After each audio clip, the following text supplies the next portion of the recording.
बिस्मिल्लाहिर्रहमानिर्रहीम। अस्सलाम वालेकुम। अभी स्टार्ट करते हैं कार्टेशियन प्रोडक्ट से।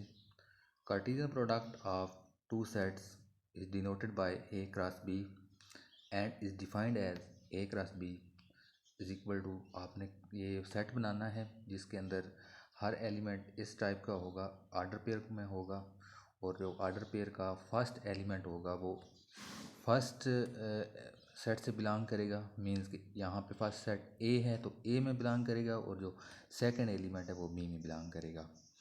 अब एक एग्जांपल है, दो सेट लिए हैं हमने ए और बी, तो ए क्रॉस बी आपके सामने ये एक सेट बनाया हुआ है। इसके 4 एलिमेंट बनेंगे क्योंकि दोनों में 2 एलिमेंट हैं। 2 मल्टीप्लाई बाई 2 4 आएगा।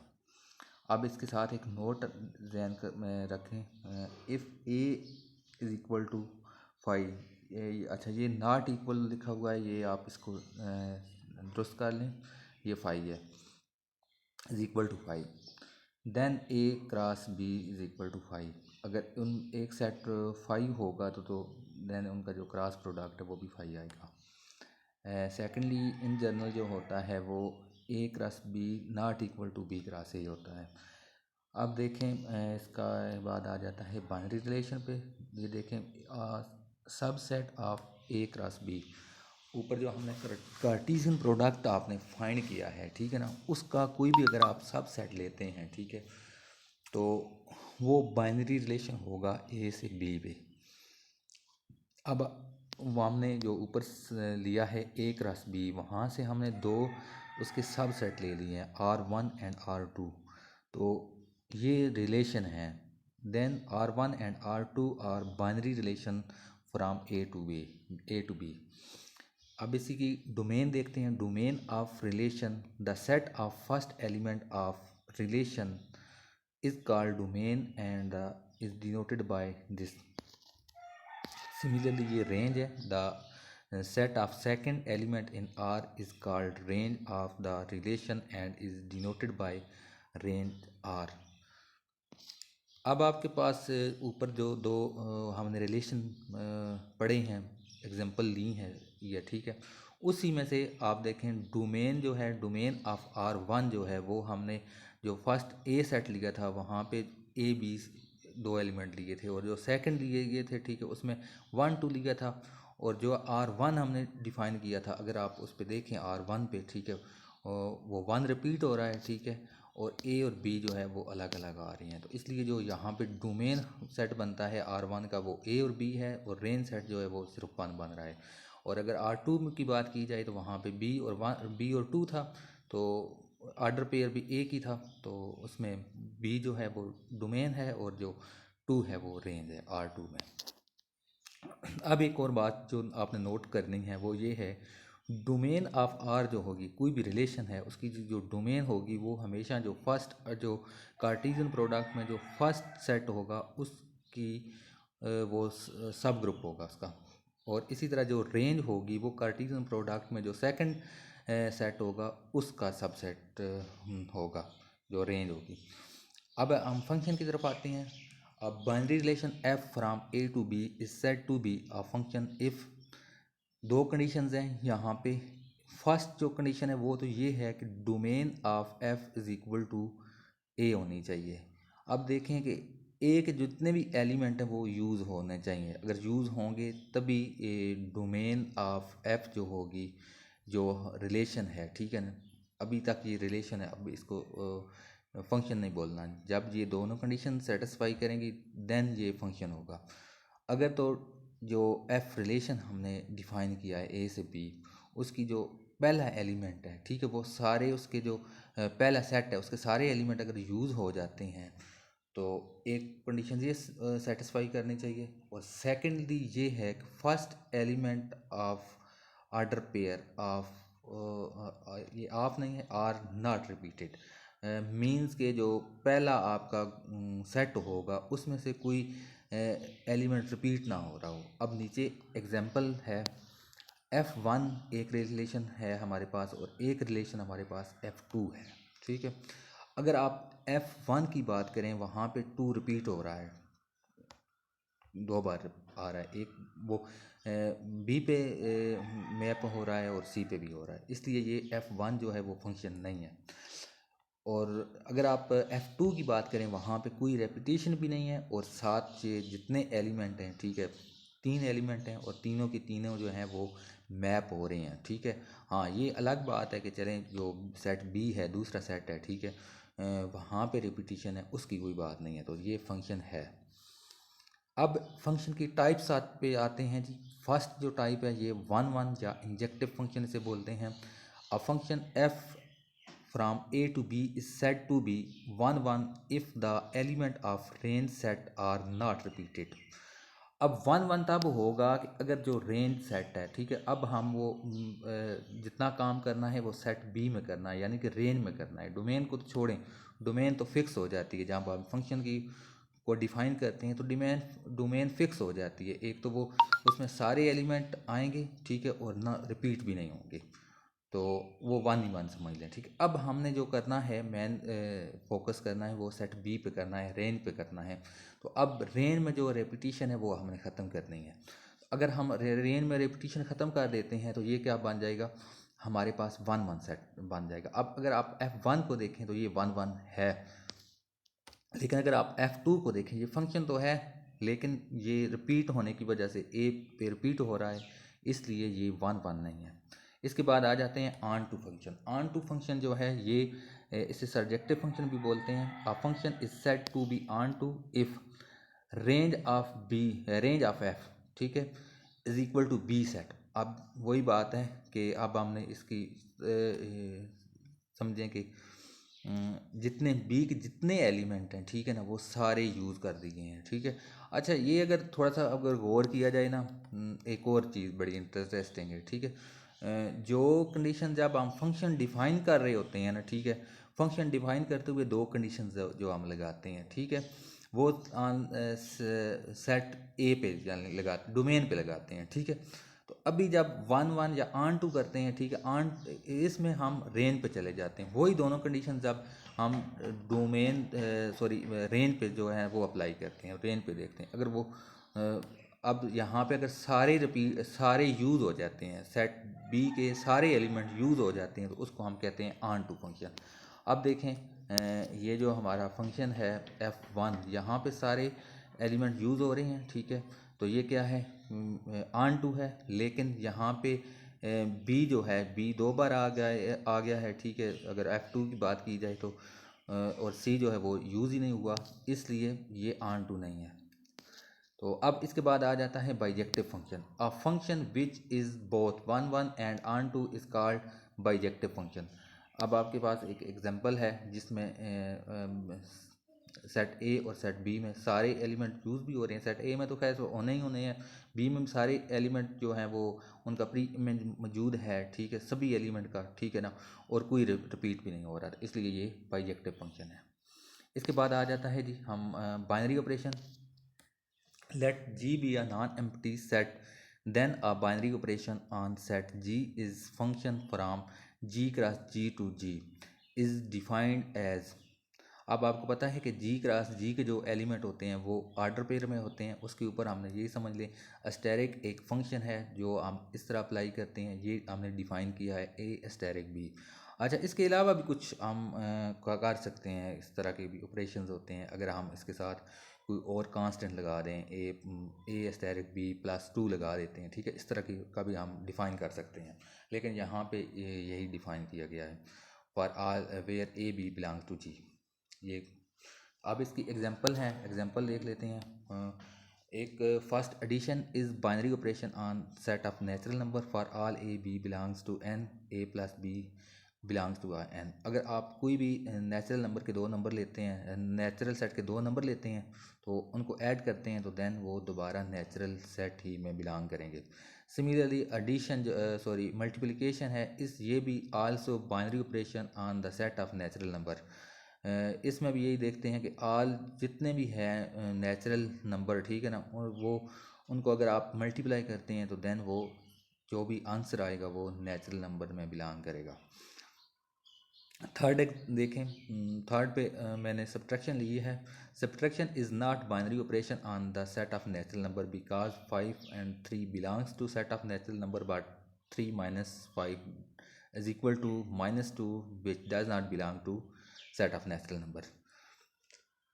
सिमिलरली अभी आप सब डिवीजन का देखें। Division is not a binary operation on the set of natural number because 2 3 and 2 belongs to set of natural number but अगर आप इनको डिवाइड करते हैं तो ये डेसिमल में आंसर आता है और डेसिमल आपका एग्जिस्ट ही नहीं करता है on set of natural number. इसके बाद ग्रुप पे आ जाते हैं जी। अच्छा, ग्रुप की जो मैन हम 4 एग्जाम पढ़ते हैं उससे ज़्यादा इम्पॉर्टेंट यही है कि अब हम थोड़ा सा यहाँ पे डिफ़र करेंगे कि कौन सा सेट है कि उसमें कौन सी प्रॉपर्टी होल्ड करती है कौन सी नहीं होल्ड करती, ठीक है ना। हम बेसिकली ये कुछ जो है ना ये कंसेप्ट क्लियर करेंगे। सेट जो है ना उन पे कौन कौन सी प्रॉपर्टी होल्ड करती है कि कौन सा सेट ग्रुप बनाता है, कौन सा मोनाइड है, कौन सा सेमी ग्रुप है। ज़्यादा फोकस हम इस पे करेंगे, ठीक है। तो वैसे तो ग्रुप की जो डेफिनेशन है इन जनरल बहुत मोस्टली तकरीबन जो स्टूडेंट्स को आती है। यहाँ पे हम स्टार्ट करते हैं जी। Let G does not equal to empty means के जी नॉन एम्प्टी सेट है। अभी इसको आपने ग्रुप नहीं बोलना क्योंकि अभी यहाँ ये सेट ही है, ठीक है ना। ये आहिस्ता आहिस्ता अब हम सोचेंगे कि ग्रुप बोलना है या नहीं according to conditions. is said to be a group under some binary operation static if G satisfy following condition। ये 4 कंडीशंस होंगी आपको पता है। फर्स्ट पे हम कोलेयर प्रॉपर्टी चेक करते हैं। कोलेयर प्रॉपर्टी में होता क्या है कि जो हम सेट ले रहे हैं, ठीक है ना, उसमें कोई भी ऑपरेशन भी लेते हैं, जब जितनी भी ये जो प्रॉपर्टीज़ हैं जो भी चीज़ें हैं ये आपने चेक करनी है। 4 एक्सियम है, ये डिपेंड करती हैं 2 चीज़ों पे, एक सेट पे और दूसरा ऑपरेशन पे। यही दोनों, हमने सिर्फ सेट पे नहीं फोकस करना, साथ उसके ऑपरेशन पे भी फोकस करना है। ऑपरेशन आपका एडिशन का भी हो सकता है, मल्टीप्लिकेशन का भी हो सकता है, डिवीजन का भी हो सकता है, सब्ट्रैक्शन का भी हो सकता है, इंटरसेक्शन का भी हो सकता है, इसी तरह यूनियन का भी हो सकता है, या कोई खुद डिफाइन कर सकते हैं। जिस तरह मैंने पहले भी आपको बाइनरी ऑपरेशन पे आपको बताया था कि हम खुद भी कुछ डिफाइन कर सकते हैं। तो अब यहाँ पे अस्टेरिक इन जनरल हम ले लेते हैं। For all A B belongs to G such that A B, जब हम उनको ऑपरेट कराते हैं तो देन भी वो अगर जी में बिलोंग करते हैं तो इट्स मीन कि ये सेट क्लोज है। अब सामने मैंने एक एग्जांपल भी लिखी है। हमने set of nature S set लिया है 1 से लेकर 10 तक। अगर 2 × 3 करते हैं तब तो 6 आ जाएगा, ठीक है। लेकिन अगर हम 5 × 4 करते हैं ये 20 आएगा। 20 does not belong to S, this mean के एस इज़ नॉट क्लोज्ड। यहाँ पे क्लोजर प्रॉपर्टी जो है वो सेटिस्फाई नहीं करती। इसी तरह अगर 5 + 6 करते हैं तो वो 11 आता है, तो 11 भी बिलोंग नहीं करेगा सेट एस में। इसी तरह अगर आप नेचुरल नंबर लेते हैं, नेचुरल नंबर में से आपको पता है कन्फर्म मैच्योरिटी है आपको कि अगर आप कोई से 2 नंबर लेते हैं नेचुरल सेट से, तो अगर आप उनको मल्टीप्लाई करते हैं तो वो अगेन एक नेचुरल नंबर बनेगा। इसी तरह इसको कहेंगे कि set of natural number is close under multiplication. अगर आप इस पे सब दूसरा लेते हैं ऑपरेशन एडिशन का तो तब भी ये क्लोज करेगा। अब इसके बाद आ जाता है एसोसिएटिव लॉ। एसोसिएटिव लॉ के बारे में इन जनरल जो कंसेप्ट होता है वो यही होता है कि एसोसिएटिव लॉ तो हर जगह होल्ड करता है, तो इसमें कोई ना चेक करने की ज़रूरत क्या है।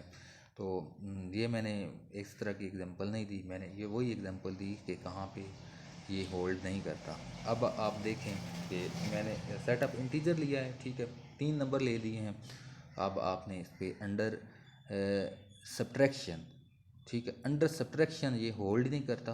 तो इसका मतलब है कि अब अगर हाँ अंडर एडिशन लेते हैं तो ये होल्ड करेगा। ये आपके सामने मैंने एग्जांपल सॉल्व की हुई है, देख लें। तो इसमें अंडर जो इसका मतलब है जो सेट ऑफ नेचुरल इंटीजर्स हैं, ठीक है, यहाँ पे एसोसिएटिव लॉ होल्ड नहीं करता। नेक्स्ट आ जाता है एग्जिस्टेंस ऑफ आइडेंटिटी ई। अच्छा, इसको ये आइन हीट एक जर्मन वर्ड है, ठीक है, उसका मतलब होता है आइडेंटिटी, इसलिए ये ई से डिनोट करते हैं। तो इसकी जो डेफिनेशन ये होती है, for all ji belongs to G such that ये सच दैट के बाद यहाँ पे मैंने लिखना था कि there exist e belongs to G. ठीक है, ये थोड़ा सा आप सेट कर लेना। ठीक है, अगर ई को ऑपरेट किया जाए किसी भी एलिमेंट के साथ, जी के किसी भी एलिमेंट के साथ ऑपरेट किया जाए left side and right side, तो वापस वही जी आ जाए। ठीक है, तो अब देखें, सेट ऑफ नेचुरल नंबर है आपके पास। ठीक है, तो अगर आप अंडर मल्टीप्लिकेशन देख लेते हैं, ठीक है, for all n belongs to n there exist one belongs to n such that n multiply by one is equal to one multiply by n is equal to n आएगा। इसका मतलब है जो n ने जो वन था, one ने हमारे साथ आइडेंटिटी वाला बिहेव किया है। तो इसका मतलब है यहाँ पे जो आइडेंटिटी है according to operation of multiplication, यहाँ पे वो वन है। तो अब नीचे आप देखते हैं, for all n belongs to n there does not belong to, there does not exist zero belong to set of natural number. अब ज़ीरो तो सेट ऑफ नेचुरल नंबर में बिलोंग ही नहीं करता, तो आप कैसे कर सकते हैं कि zero plus one, zero plus n is equal to n plus zero is equal to n, ये तो हो ही नहीं सकता। तो इसका मतलब है there does not exist additive identity in set of natural number. इसके बाद आ जाता है जी existence of inverse of each element in set. अच्छा जी, अब इनवर्स चेक करना है। इनवर्स जो होता है ये हमने चेक जो करना होता है, ये हर एलिमेंट का चेक करना होता है। हर एलिमेंट का अपना इनवर्स होता है। ठीक है, जबकि आइडेंटिटी जो होती है वो ग्रुप में यूनिक होती है, एक ही आइडेंटिटी होगी। तो ये देखें, अगर आप for all ji belongs to G there exist g inverse belongs to G such that g को अगर ऑपरेट किया जाए इनवर्स के साथ लेफ़्ट से या राइट से, तो वो क्या आनी चाहिए, आइडेंटिटी एलिमेंट आना चाहिए। और जिस ऑपरेशन के तहत ऑपरेट कर रहे हैं उसी ऑपरेशन के तहत वाली वही आइडेंटिटी भी आनी चाहिए। ठीक है, अब आपके पास मैंने एक सेट लिया है, सेट ऑफ इंटीजर्स का लिया है। ठीक है, टू लिया है। ठीक है ना, तो अब आपको इंटीजर में से अगर आप मल्टीप्लिकेशन ले लेते हैं, ठीक है ना, यहाँ पे ऑपरेशन मैंने मल्टीप्लाई का लिया है, तो कोई ऐसा नंबर आपको नहीं मिलेगा। ठीक है, there does not exist any element, उसको हम ए कह लेते हैं। ठीक है ना, वैसे तो वो वन बाई टू ही बनता है। ठीक है ना, कि अगर उसको ऑपरेट किया जाए टू के साथ और वो वन आ जाए अंडर मल्टीप्लिकेशन, तो इसका मतलब है सो inverse of each element does not exist, क्योंकि हमने एक काउंटर एग्जांपल दे दी है टू की, कि टू का इनवर्स तो अंडर मल्टीप्लिकेशन एग्जिस्ट ही नहीं करता। ठीक है, इनवर्स ऑफ ईच एलिमेंट, अच्छा इसके साथ ये inverse of each element does not exist in set of integer under multiplication भी साथ भेजा कर लें। अब हम एक और लेते हैं set S R minus zero, यानी कि ज़ीरो हमने निकाल दिया है और ये आपको पता है कि ये अंडर मल्टीप्लिकेशन जो होता है ये ग्रुप बनता है।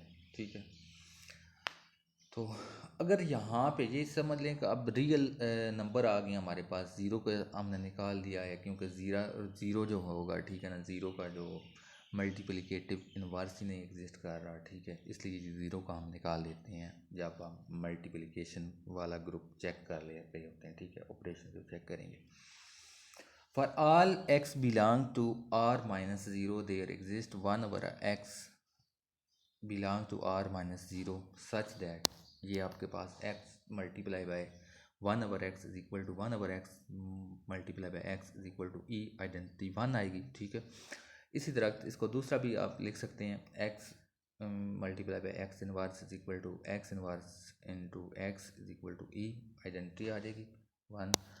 तो सो जो ये सेट हमारा एस है, ठीक है ना, तो ये जो है ये हैज़ इनवर्स, ये हैव लिखा हुआ है, इसको भी ठीक कर लेना, has inverse of inverse of each element which are contained in S.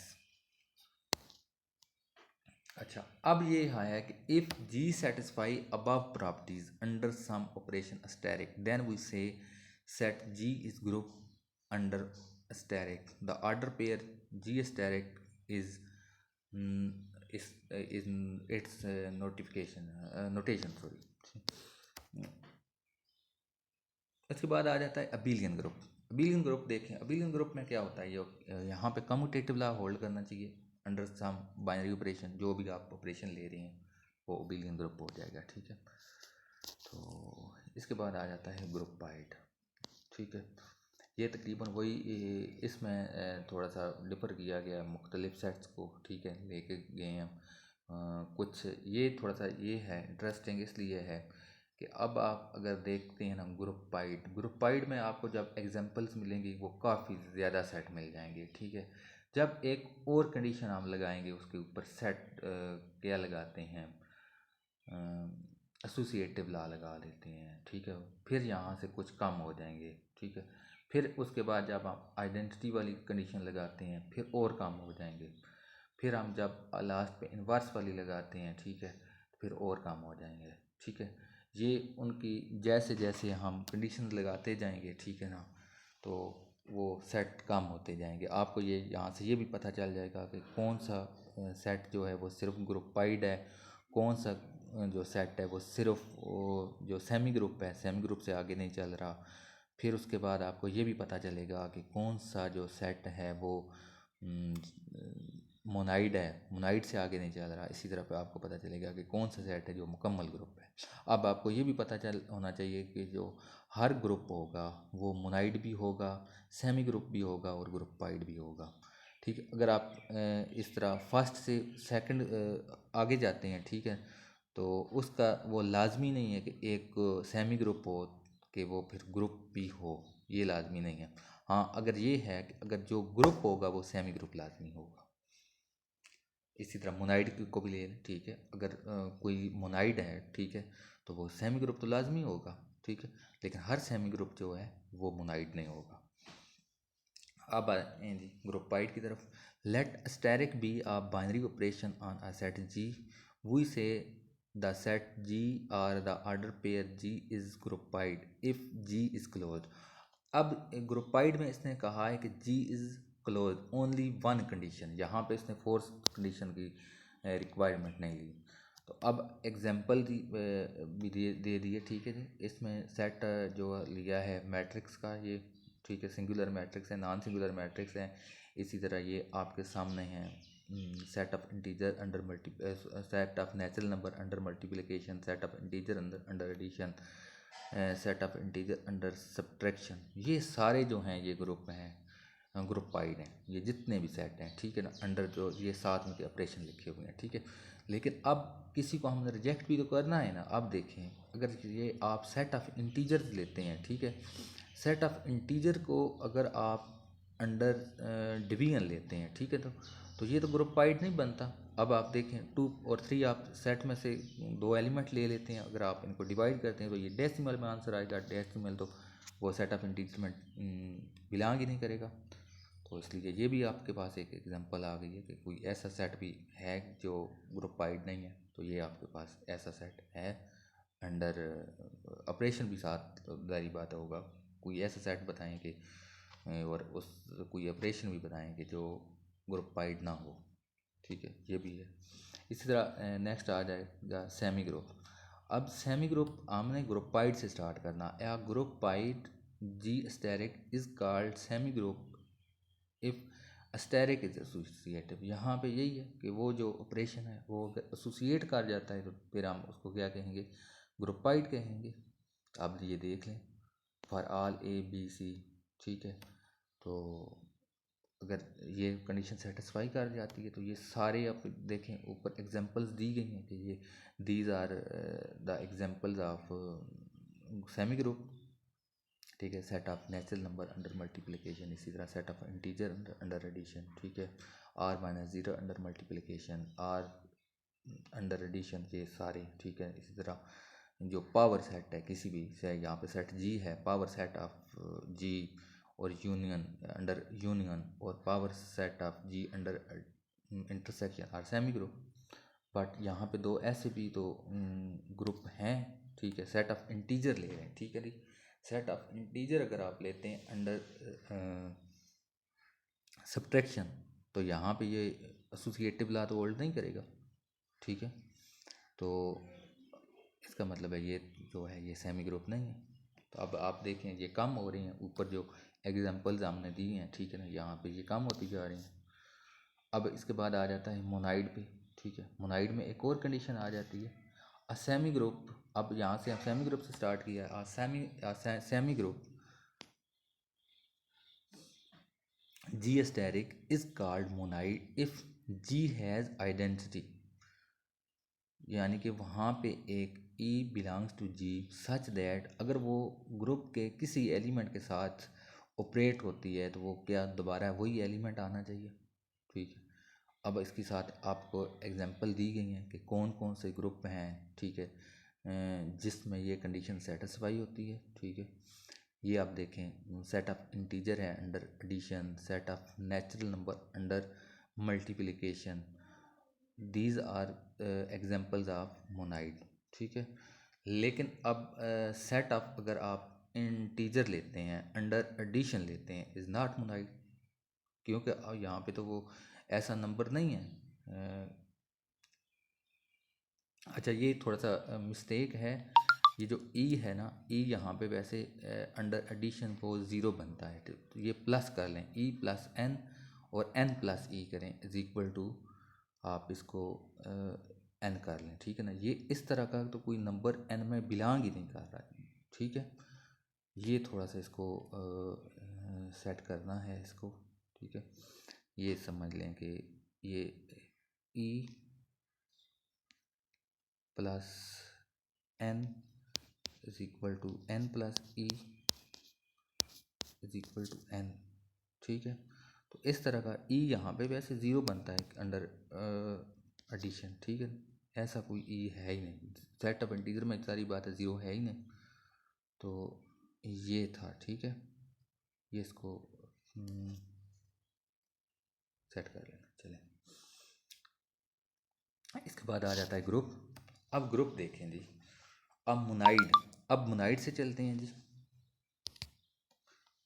A monoid G asterisk is called a group if every element of G has its inverse in G under asterisk, जो operation आपने लिया हुआ। For all A belongs to G there exists A inverse belong to G such that A asterisk A asterisk A inverse is equal to A inverse asterisk A is equal to E आ जाए।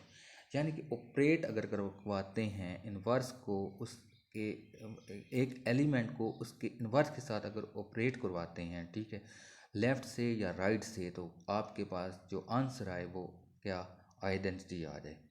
तो हम कहेंगे कि यहाँ पे हर element का जो inverse है वो एग्जिस्ट करता है, ठीक है। अब एग्जांपल्स हैं, ठीक है। सेट ऑफ इंटीजर है, इसी तरह आर जो है रियल है, ठीक है, अंडर एडिशन है। इसी तरह आर माइनस ज़ीरो अंडर ये मल्टीप्लिकेशन होगा, इसके ठीक कर लेना। इसी तरह जो मैट्रिक्स का सेट है नॉन सिंगुलर, ठीक है। ये सारे जो हैं ये ग्रुप हैं, ये ग्रुप बनाते हैं, क्योंकि ये आपको इनका कोई ना कोई ऐसा एलिमेंट यानी कि इन्वर्स आपको हर एलिमेंट का मिल जाएगा, ठीक है। आर का भी मिल जाता है, ठीक है। इंटीजर का भी अगर आप 6 लेते हैं तो अंडर एडिशन आपको -6 मिल जाएगा। लेकिन यहाँ पे अगर देखें दो ऐसे नंबर हैं, ठीक है, दो ऐसे मैंने यहाँ पे सेट बनाए हैं। अब जो पावर सेट होगा, ठीक है ना, तो यूनियन में देखें, अब कोई एक आप पावर सेट में से कोई एक आप सेट लेते हैं, एलिमेंट लेते हैं, वहाँ पे जो एलिमेंट भी होगा वो सेट ही होगा, ज़ाहिर बात है।